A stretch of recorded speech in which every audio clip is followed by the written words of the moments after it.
ڕۆژێک سەرۆکی پارتی دیموکراتی کوردستان پەیامی هاوخەمی دەگەیاندە خەڵکی پارێزگای بەسڕە کە بۆ ناڕەزایەتی لە نەبوونی ئاوی خواردنەوە ناڕەزاییان دەردەبڕی.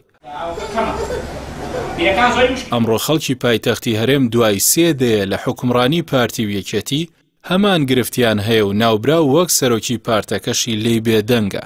ڕۆژی 5 ئەیلولی 2010 لەو کاتی خەڵکی پارێزگای بەسڕە بۆ سادەترینەکانی مافی ژیانیان لە خۆپیشاندان و ناڕەزایەتیدا بوون. مەسعود بارزانی سەرۆکی پارتی دیموکراتی کوردستان پەیامێکی ئاڕاستەکردن. لەو پەیامەدا سەرۆکی پارتی دەڵێ جێی سەرسوورمانەکە لە دەوڵەمەندترین شاری دنیادا خەڵکی بەدەست کێشەی نەبوونی ئاوی خواردنەوە و بڵاوبوونەوەی نەخۆشیەوە بناڵێنێت.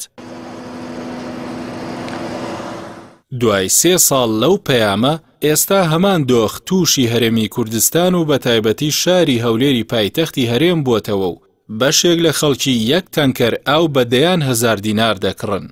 بەڵام سەرۆکی پارتی کە لەم ڕۆژانەدا لەگەڵ فراکسیۆنی حیزبەکەی لە پەرلەمانی کوردستان کۆ بووەوە هیچ پەیام و ڕاستپاردێکی لەو بارەیەوە نییە.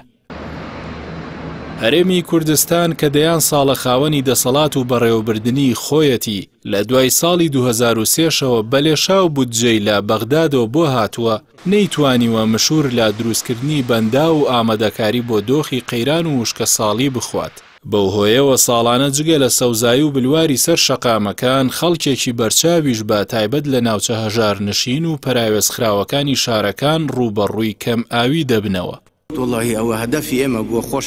مەسعود بارزانی کە خۆی لە نێوەڕاستی 2005ەوە تا نێوەڕاستی 2007 لە پۆستی سەرۆکی هەرێم و خاوەنی بەرزترین دەسەڵاتی ڕاپەڕاندن بوو، شاید حاڵی چەندین قۆناغی ناڕەزایەتی و خۆپیشاندانی لەو جۆرەی بەسڕە بووە کە خەڵک لە شار و شارۆچکەکانی هەرێمی کوردستان بۆ ئاو و کارەبا و دواکەوتن و پاشەکەوتی موچە و ئازادی ڕۆژانە دەڕژانە سەر شەقام و گۆڕەپانەکان.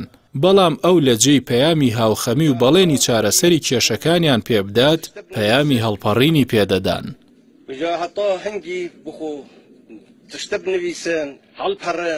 لە کاتێکدا زیاتر لە 10 ساڵ کابینەیەک لە دوایەکەکانی حکومەتی هەرێمی کوردستان لەلایەن برازایەکی سەرۆکی پارتیەوە بەڕێوە دەبرا.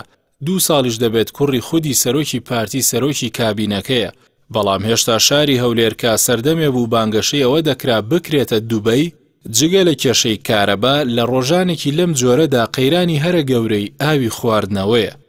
ماوەی مانگێکە زیاتر لە 50 گەڕێکی شاری هەولێر گرفتی کەمی و نەبوونی ئاوی خواردنەوەیان هەیە. نرخی 1 تەنکەر ئاویش لە بازاڕی ڕەشدا گەیشتووەتە 80,000 دینار. حکمڕانانی هەرێمی کوردستان ساڵەهایە لەسەر بنەمای ئەو پەندە کوردیە مامەڵە دەکەن کە کورد دەڵێ دەرزی لە چاوی بەرامبەردا دەبینی بەڵام گاسن لە چاوی خۆتدا نا.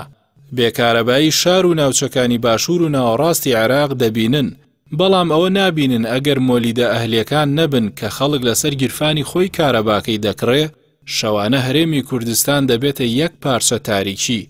بێئاوی بەسڕە دەبینن بەڵام چاویان لەوە نییە کە دەستگای خێرخوازیەکانی خۆیان بە ناویی گەورەوە ئێستا کاریان بۆتە دابەشکردنی ئاوی خێر بۆ خەڵکی پایتەخت. ڕۆژانە زیاتر لە 1 ملیۆن لیتر ئاو دابەش دەکرێت بەسەر ئەو ماڵانە. کوشتن و بێسەر و شوێنکردنی چالاکانی مەدەنی عێراق دەبینن بەڵام ئەو دۆخیان لە بەرچاو نییە بۆ کەسوکار و بنەماڵی سزادراوانی بادینانیان خوڵقاندووە. خدا قمش وجهك خدي